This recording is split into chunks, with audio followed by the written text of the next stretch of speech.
Hey guys, and welcome back to Overland NZ. You join me for another Fortuner build video. So I am pretty much at the end of the sort of first stage of this build. Like, it's sitting as I want it to and performing beautifully. So in this episode, we're doing suspension and snorkel. I actually installed these probably about a month and a half ago, and I've done a big trip down south since. Video coming next couple of weeks. Stay tuned, it's mint.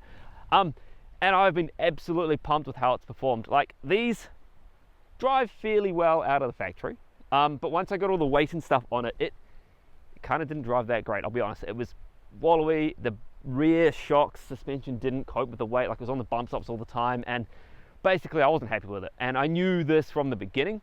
I just kind of had to put up with it while I got all the weight onto it, got it configured and set up how I wanted it, and then I trying to figure out which spring rates to go for and stuff. So yeah, let's jump into the install, whack some new gear, well, into this. Obviously it's done in this shot, but you know what I mean, let's go!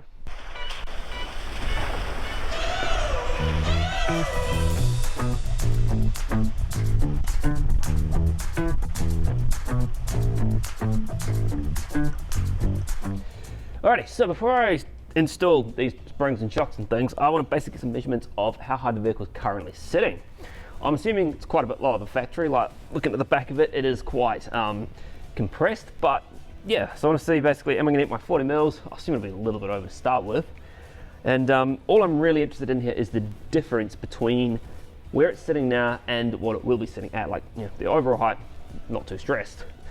So I'm basically going to measure from, I don't know, maybe this bottom lip here on the wheel up to the plastic guard here, and see what we've got. And then once we're finished, we'll break out the tape measure again and see how much it's changed. From in there to there, we've got, what is that, 710? Yeah, about 710. Sweet, so 710 on the front.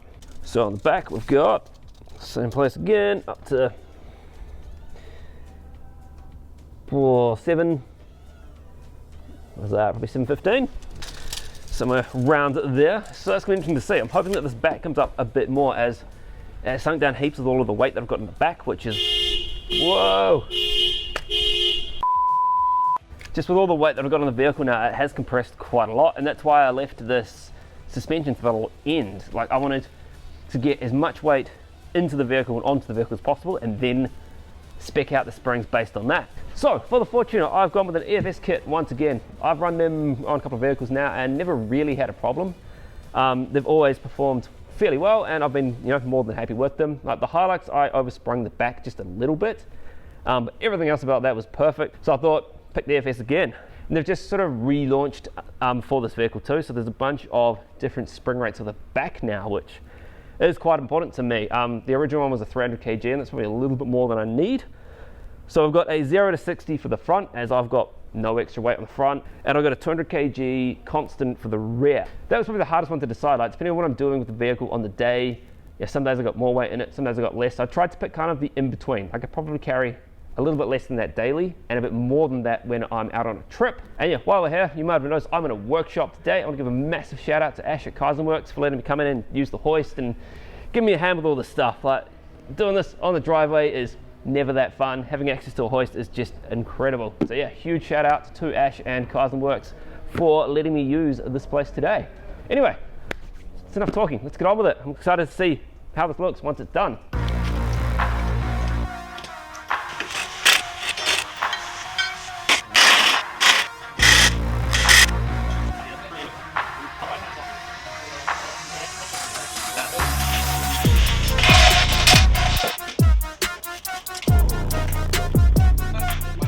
Alrighty, that is all of the front suspension out on the ground. Pretty easy. A couple of bolts and so I took the sway bar out to make it a little bit easier to get all the shocks out. Obviously, getting the new stuff in is going to be more fun as it's all much bigger. So yeah, that's the front ready to go. Need to chuck these new shocks and springs and all the bits and pieces into the spring compressor and get everything set up and ready to go.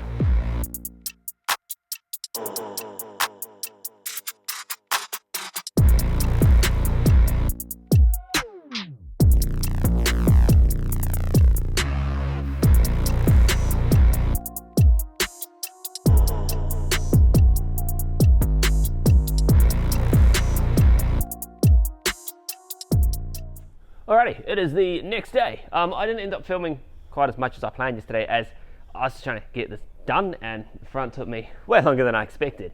But I'm super happy with how that has come out. So everything's installed now, and I've taken some measurements. So I basically got 50mm lift out of the front and the rear, and I got another, what would that be, 50-55mm of droop on that rear axle.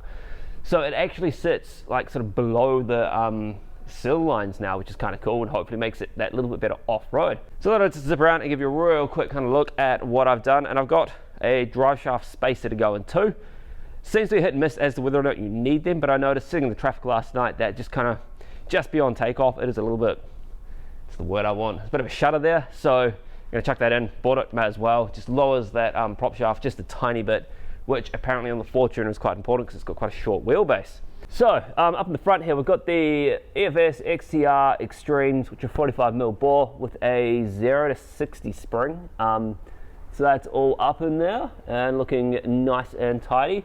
Now if you come around the back, jump under here, and start the springs. So these are a 200mm, these are 200 kg 40mm lift, and despite being a slightly weird design, like the spring sits on the trailing arm here, it actually made it real easy to get these in. I basically undid this bolt, dropped this whole arm down, and the springs just popped out and you could slot them in. And then if we shoot around the back, we've got the EFS,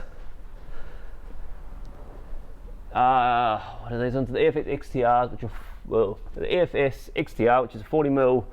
Shocks are slightly smaller than the front, but I don't have a heap of room to play with, so I kind of get why they've done that. And they were, again, super easy. Like the back took me maybe an hour and a half to do, despite struggling with the shock bolts up the top here. The front took me most of the day, so I'm super happy with this. It's come up nicely. It's given me the right height I want. When I was picking suspension, there were two things I was after, and neither of them would necessarily lift. Like I've got about 50mm out of this lift. Like I haven't measured it recently, but when I did it, yeah, it was about 50mm. It's supposed to be 40, but you know, those come in slightly more. What I was after though was ride quality, to deal with, you know, the extra weight that I am carrying and the fact that the vehicle isn't, you know, out of the factory set up for that, and flex. So obviously the front is an IFS and you're fairly limited to what you can do with that. You know, it's got a little bit more travel in it now, but it is what it is. The back though is where it has changed the most. So out of the factory, the rear springs and shocks are really short, and I was pretty disappointed with it, to be honest. Like for a coil sprung vehicle, I thought it would be better, and it just lifted wheels everywhere. And I know that the wheelbase has probably got something to do with that, but it didn't perform as well as I wanted it to. And like little things where the Hiluxes drive through it, this kind of struggle's not the right word, but it just made it a little bit harder than it needed to be. So what I did was pick some longer shocks, and I'm amazed at the difference that makes in two areas, one that I expected and one that I didn't. So the one I expected, I now have more travel in that rear suspension. Like it's got a heap more droop and basically can flex heaps better. You know, like yes, it's got a locker, but I'd rather not use the locker if I don't need to. And number two, and this one I didn't really think about until we were down south, is that the approach and departure angle has improved immensely. So like I'm around Red Rocks at the moment. You guys may or may not have seen my episode around here. This was touching down constantly the whole way. I bent a side step, I smashed it all under here, like it just really struggled. So yeah, since doing the lift, like the approach departure angle, I kind of don't have to think about it. Like we did Big River, again coming up next episode, and watching this versus Ash's Hilux go through, like the Hilux been longer, even with the lift it was still kind of dragging its rear bar and stuff. This just kind of bumped in and out of all the little things, like it was amazing.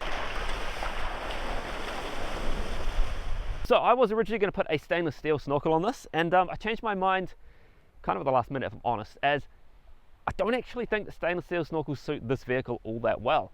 What I did want though was some noise. So if you've ever driven a modern turbo diesel, there's very little noise apart from like the sort of engine growl going on, and I missed having, I guess, just that little bit. Like I don't want heat, and that was kind of what put me off of stainless. But this Safari Snorkel has given me the perfect amount of noise. I can put the window down, I can hear the turbo sucking air, and it makes cool noises when you get off the throttle and stuff. And it's silly, but it was the one thing I was missing when this was stock. It didn't quite gel with my ears. I know that sounds really strange, but adding the snorkel in has been awesome, and it just has given it a little bit more character. Like, you know, I can't put an exhaust on this, the DPF kind of muffles everything, so having something that just gives it that little bit more is so good. On the Hilux, I had just like a cheap, like, you know, Trade Me eBay special, and it worked fine, but I thought this time, like, there's a few things I want to do properly on this so that they last, I guess, the time I'm in the car. Like, it's, you know, I bought a brand new vehicle, and realistically, I need to keep it for quite a while to make that worth it. Otherwise, you know, it's a lot of money down the drain. So I gather by putting like good quality components on this build versus, I don't want to say putting crap on. It's like the Hilux was built well, but there were some corners that I cut just out of necessity, I guess, back when I did that. With this, you know, trying to do it properly, trying to do it once, and not have to go back and do anything again.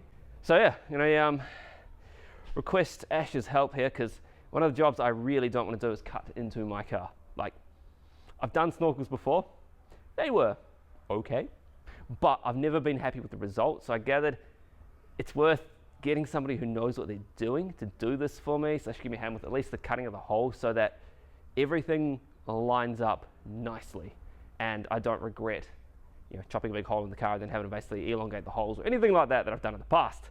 So yeah, I'm gonna find my template, get it taped up onto the guard here, and I guess we break out the cutting tools.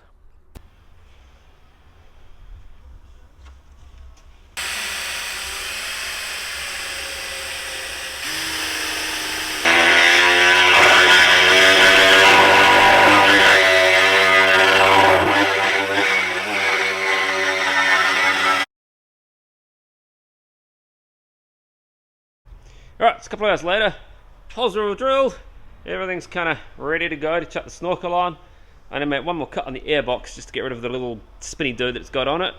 And basically, bolt the snorkel on, bolt the air hose on, chuck the liner back on first actually, chuck the wheel on and bit of plastic underneath, and we're done. Pretty excited.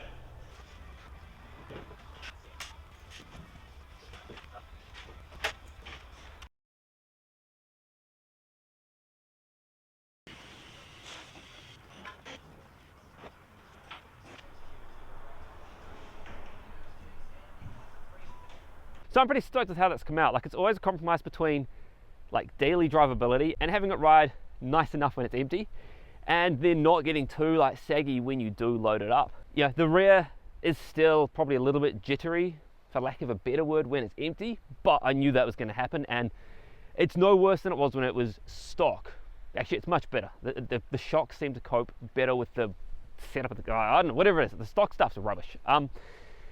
When it's loaded up though, like, you know, we did a couple of thousand Ks down south through all sorts of, you know, off-road stuff, snow, a lot of highway to try and get to places because we had a few of the weather, and I think I had the weight just right. Like, it drove so nicely, and it was awesome after like that last trip I did to, it was up through the Wairarapa and stuff, and I was having issues just like you'd go around the corner and you'd wallow and hit a bump and it'd keep going. And yeah, speaking of suspension, how you've got your vehicle set up makes a massive difference, and it is worth putting up with it being average while you get the weight onto it and sort of calculate where everything's going to sit. Like, obviously most of my weight's on the back, I don't really have anything on the front yet, and so that made it kind of easy. I was like, cool, weight on the back, nothing on the front. When I get a bull bar winch, I'll probably have to swap those springs out, put some heavier ones in just so that I can get the vehicle sitting nice and level again. But yeah, absolutely stoked with it. I want to give a massive shout out to Ash at Kaizenworks for letting me use his hoist for 2 whole days and helping me out with basically the jobs I didn't know how to do myself or wasn't comfortable doing myself, and having access to all of those tools was incredible. And I also want to give a massive shout out to Phil at Force 4 for just helping me out a little bit with the suspension. I really appreciate it. So if you want EFS suspension, hit up Phil at Force 4 or Ash at Kaizenworks. They'll both be more than happy to help you out, and especially like spec things properly for the vehicle. And yeah, if you're interested in anything else, like Kaizenworks do AFM bull bars, they do run winches, they do EFS suspension, Safari Snorkels, like you name it. If you need it for your 4-wheel drive, you're in Wellington or not, Ash will ship. Hit up Ash, Kaizenworks. He's an awesome dude, and he's been a massive supporter of Overland NZ right from the beginning when I took my Hilux to him and said, can you put some suspension in this? And yeah, it has been awesome. So yeah, huge shout out to those two for helping with this project. Really appreciate it. Thanks heaps for watching. Catch you next time on Overland NZ. Next video, South Island trip. In winter, in the snow. The weather was rubbish. It was real challenging. It's going to be good. See you later.